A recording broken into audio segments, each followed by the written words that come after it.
Commercial GCs, if your billing process is a nightmare, it's slow and unreliable, causing cash flow issues, then this video is for you. I'm going to be walking you through a billing process setup with inside of a system to massively reduce the cash flow implications that you might struggle with on your projects. By the way, if you're a commercial GC doing between $10 to $50 million a year in revenue, you would like systems like this to increase the profitability of your projects, check out the link in the description below. Anyway, as you can see here, I'm inside of this system. This system is in fact called Monday.com. Now, what we want to do is we want to manage billing in association with change orders within this video. Now, billing can be extended to manage other areas of the business as well, just like project billing, standard term billing, whatever the case may be. But in this video, we're focusing on change orders. Now, as you can see here, I have this board. This is our change orders board. All change orders come into our change orders board here via a form. So the team or the subcontractors or whoever can request change orders via a form. It's automatically created in our change orders board. The project manager is automatically assigned. It's automatically associated with the project. And then it goes from requested to in review to either approved or to declined. Now you'll notice between approved and billed, there is obviously two different stages, like there's approved and there's billed. When a change order is approved, it doesn't mean that it's been billed for, and it certainly doesn't mean that it's been paid for yet. So ultimately what we want is when the status of a change order is equal to approved, it then creates a new record, which is the invoice record in a billing process. That billing process can then be tracked, and once it's billed, it updates to billed. Billed is assuming that it means paid, but between approved and billed, we might change the terminology, but essentially billed is being paid for. Approved, it's been approved, but you need to raise the invoice, send the invoice, get paid for that invoice. And then once the status changes to billed, then that change order is completed.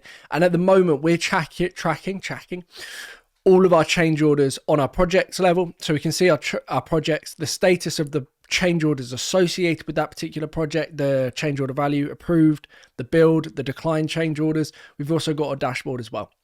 So hopefully that's a decent introduction. Now let's go ahead and actually set up the first board, which is obviously going to be our billing process. So I'm going to go ahead and press the plus button, top left-hand corner, new board. This is going to be our billing process. Privacy options are entirely up to you. Main, shareable, anyone inside of this, well, not shareable, but anyone inside of your system can have access to this. Private, only you and select individuals, and then shareable if you would, for whatever reason, want to share your billing process externally, you're more than welcome to. In this instance, I'll leave it as main, and then I'm just going to call this, I'll just leave it as items for the time being.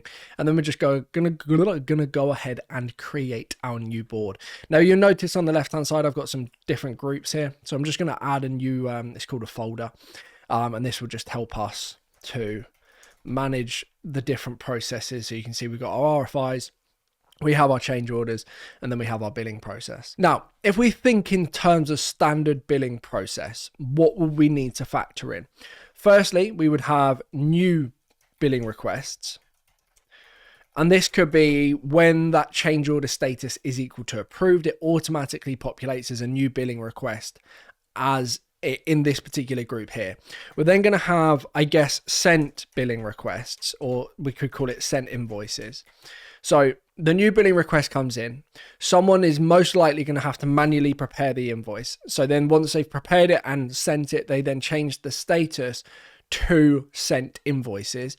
And then we obviously want to track the overdue, or at least when the invoice is due, and whether it is overdue. So your billing terms might be, well, they're going to be entirely up to you and how you bill, but let's just say 30 days overdue. And then we would have another group that says 60 days overdue, and then we might go 90 days overdue as well. 60 days overdue, and then we would have, let's just say 90 days overdue, or we go 90 plus days overdue. And that is a big red flag, as I'm sure you can imagine. And then we've got paid invoices. So sent invoices, 30 days overdue invoices. Let's just add those to the end there. Invoices, and then same again here, invoices. And then we have that invoices. Cool. So new invoice request, I guess we could call it invoicing, billing, whatever, the same thing, right? So a new invoice request comes in. from that particular change order that's just been approved. We're then going to prepare the invoice and send it out.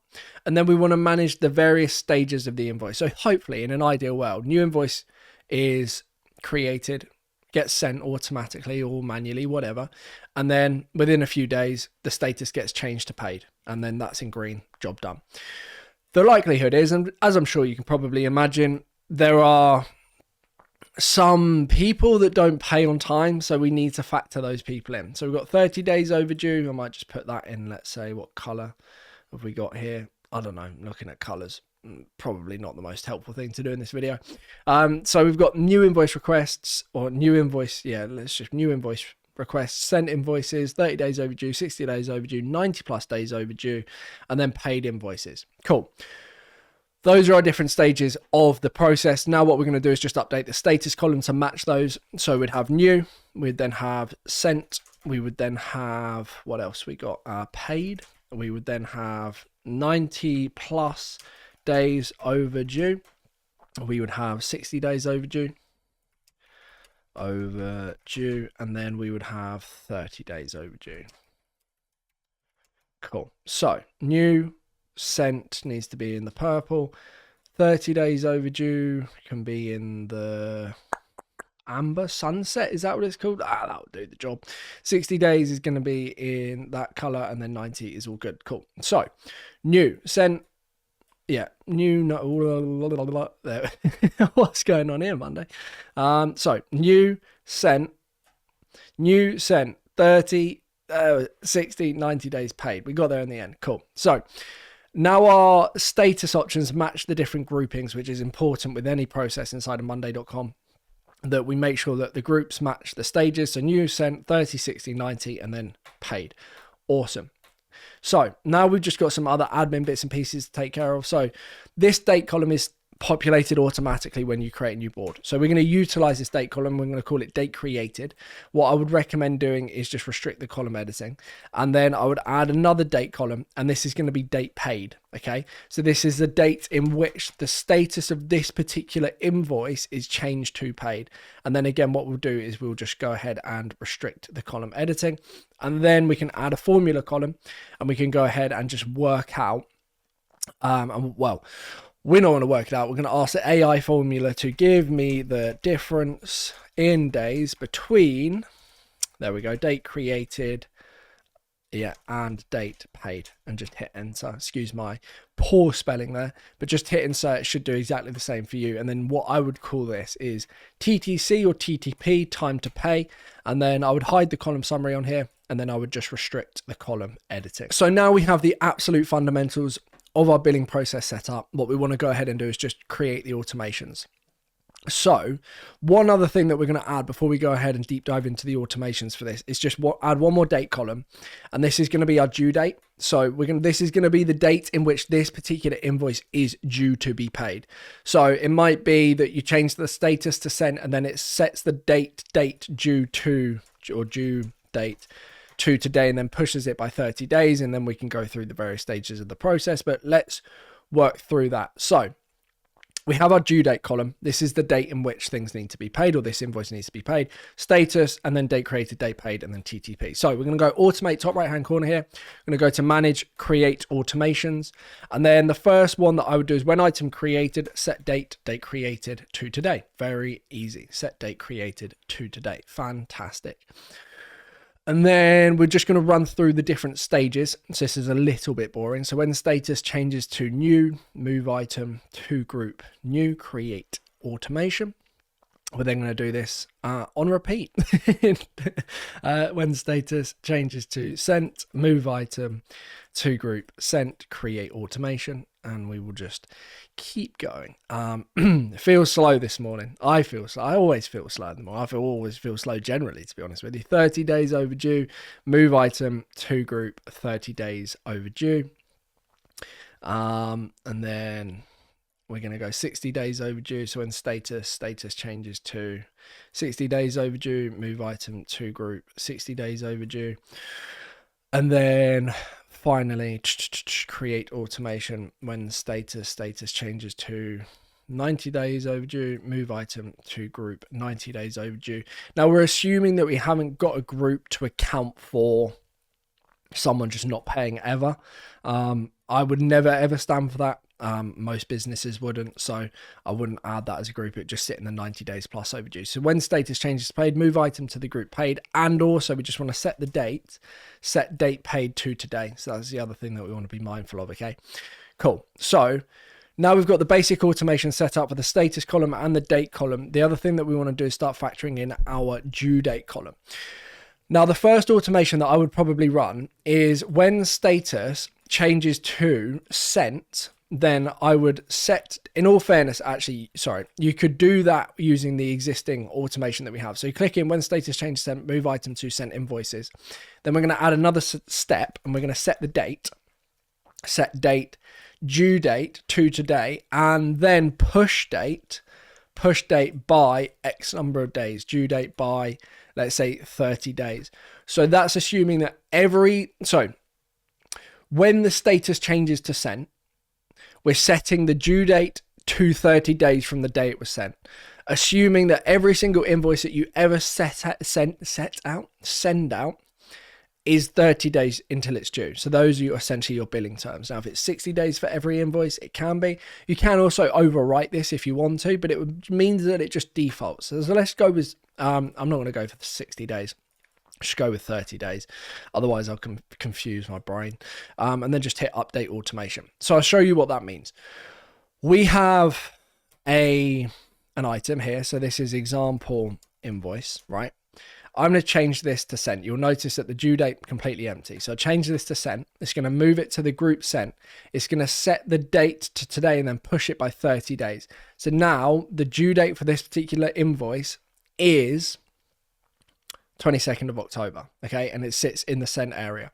Now what we want to do is we want to automatically move it to the 30 days overdue when that day arrives. So we go automate and we would go, let's think about this. Yeah, so we've got 30 days. So we send out the invoice. Those are our billing terms. The question you then have is, do you want to change the status to 30 days overdue as soon as 1 day's passed, or 30 days after the due date? I would probably say 30 days after the due date.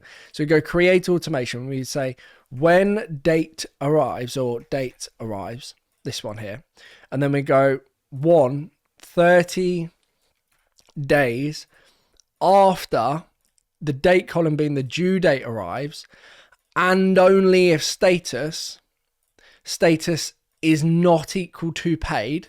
There we go. So it's really important that we add that. Then change status from whatever it is sent, it would be in this case the 30 days overdue, and then create automation. Okay. So now when the 30 days after the due date, and only if the status is not paid, the status of the invoice becomes 30 days overdue. Now, what we can then do is just duplicate this, and we can change this from 30 days. So we don't have to like mentally think about this. We can just do 60 days, change status to 60 days overdue. So 60 days after the due date, then it changes the status to 60 days overdue, as long as the status is not equal to paid. And then we can do this one more time. So we just duplicate it again. I'm going to change this status to 90 days after due date, and only if status is not paid, then we just set the status to, in this instance, to be 90 plus days overdue. So now we're tracking the stages of the invoice based on the due date. Now the due date can be automatically set. It can also be manually set. What you could also do is you could press the three dotted button, go to settings. You could set the column as required, or you could go ahead and set it as remove requirement, but you could go to settings, and then you could, where is the option on the status? I don't see it here, but essentially, it's not, forget what I'm talking about. The idea being that you always want to have the due date. That dictates everything else. Now, the other key data points that you're obviously going to want to track, now we've gone through what I would consider as the boring configuration. Now, the next thing that we need, now we've gone through the very boring configuration, is the more interesting data points. Let's just say like the numbers column, for example. We need to track the invoice amount, for example. So we'd have invoice amounts, In fairness though, yeah, I mean, I would actually keep it like this. That could pull over from the change order, but we're going to set that up in a moment's time anyway. So we'll hide the column summary there. And then any other data points that you want to add. Again, I'm keeping this super basic, but you can add columns. Columns are essentially data points that will allow you to track key data that you want to see associated with the billing process. Now, the next important thing is pushing over. Well, actually, just before we go ahead and do that, I might add a text column, which is going to be our invoice ID. This might be internal. This might be external. Also, before I ramble on about the change order thing, one thing to bear in mind is this entire process can be completely automated via integration. So if you're using QuickBooks, Xero, any other accountancy tool, and you want to automatically generate an invoice when a new billing request is created or the billing process begins, that can be done pretty easily. So if you are a commercial GC doing between $10 to $50 million a year in revenue, and you would like us to help set up those sorts of things, integrations, automation systems like this to manage everything, just check out the link in the description below, and we can help increase the profitability of your projects with systems just like this. Anyway, so we have our key data points. They're basic, but you get the idea. Now, ultimately what we want to do is we want to push over a change order to the billing process when the status of a change order is equal to approved. So I'm just going to change the status of this example change order to in review. So it moved to in review group. What we then want to do is go back to our billing process. We want to press plus button top right hand corner, and we want to connect. There we go. Connect the billing process board to the change orders board. So we're just going to hit select boards, and then we are looking for change orders, and then just press create a two-way connection, and then just hit connect boards. So this is the change order singular associated with this particular invoice. I'll go to settings, customize, untick allow linking to multiple items, and I would also go to settings and then just restrict the column editing. So you don't really want people to be messing around with this. So now if we go back to our change orders board, scroll all the way to the far right, you'll notice the billing process associated with this particular change order. Now what I'm going to do in this instance is just restrict the column editing. So we've now got the billing process.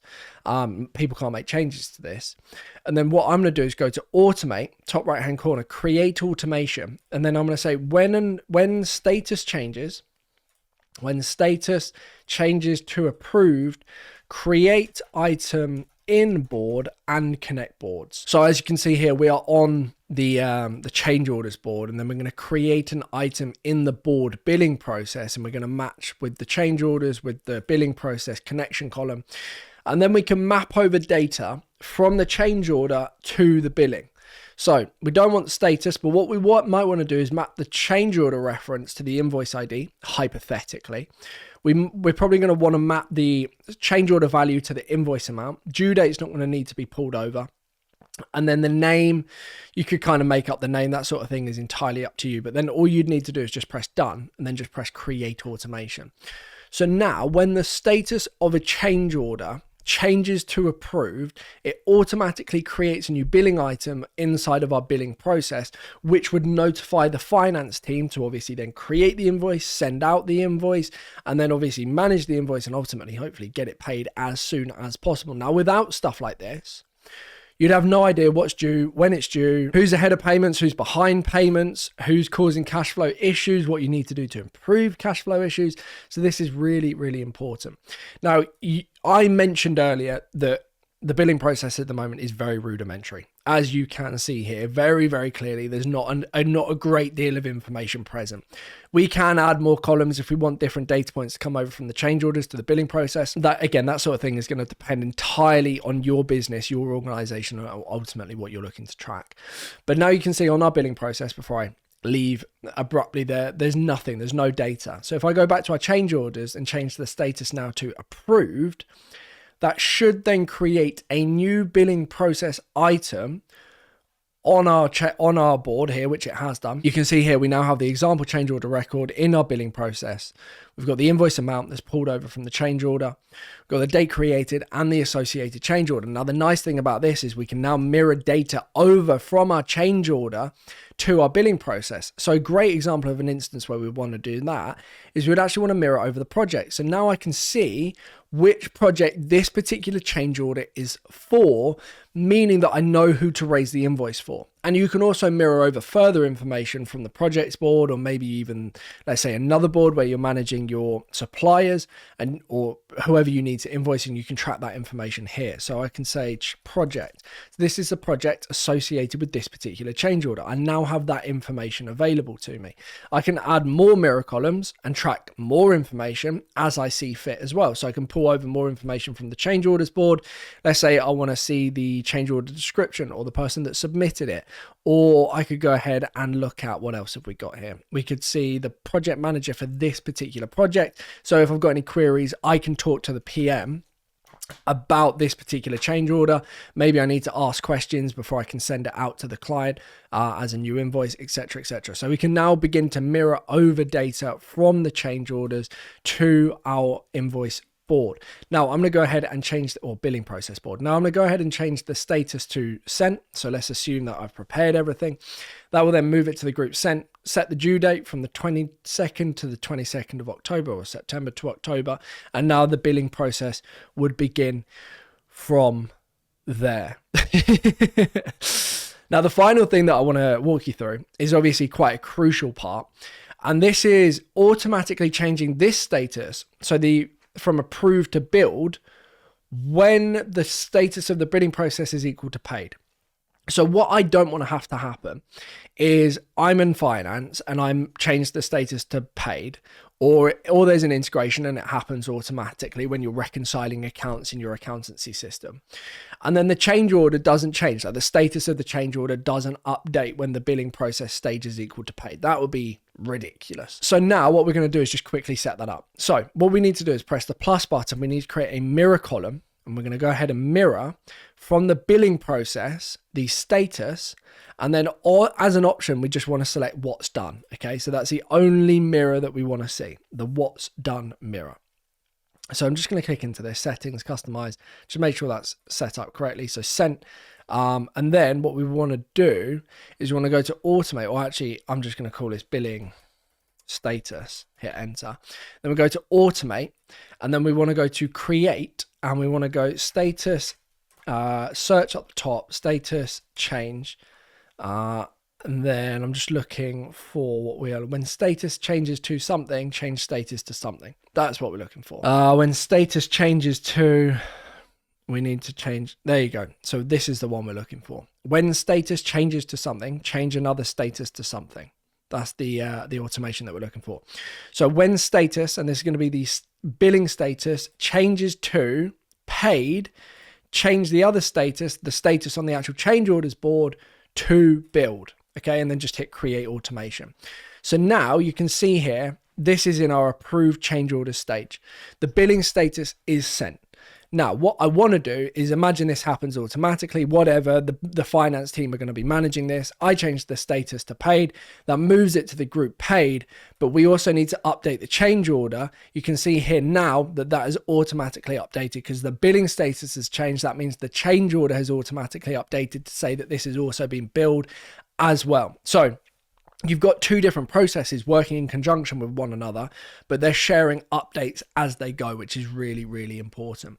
So now that would update on my change order dashboard. I'll be able to see the approved, not billed change orders would change. I'd be able to see the change order status. Everything would then update. Obviously on the projects board as well, I can see the updated information. So total change order value for all of the projects, and then the build change orders as well, what's done, what's not done. And we can obviously take this to the nth degree, really refine it, and set it all up. But the idea being that we can then track every stage of the billing process from new to sent, 30, 60, 90 plus days overdue to ultimately paid, which is the objective. We can then begin to report on this information as well, which I'll be doing a separate video on, but we can then report on who's quick to pay, who's late to pay, how much is outstanding by project, how much is outstanding by project manager. You might find that there's a particular project manager that all of their projects seem to take 90 days plus to pay, whereas like another project manager is 30 days overdue or never overdue, for example. So that's how I would manage the billing process for change orders. Now you can then also look at this for projects as well. So if you wanted to manage the billing process for milestones within a project, this type of setup would also work. Again, would need some refinement, but hoping this has given you a good insight into what is possible. If you are a commercial GC doing between $10 to $50 million a year in revenue, and you'd like us to help you set up systems like this, check out the link in the description below. We will help increase the profitability of your projects with systems, improve RFI management, improve change order management, improve billing processes, give you reporting and everything else. So link below, book a meeting, we can have a chat and we'll go from there. Anyway, thank you ever so much for watching, and I will speak to you soon. Goodbye.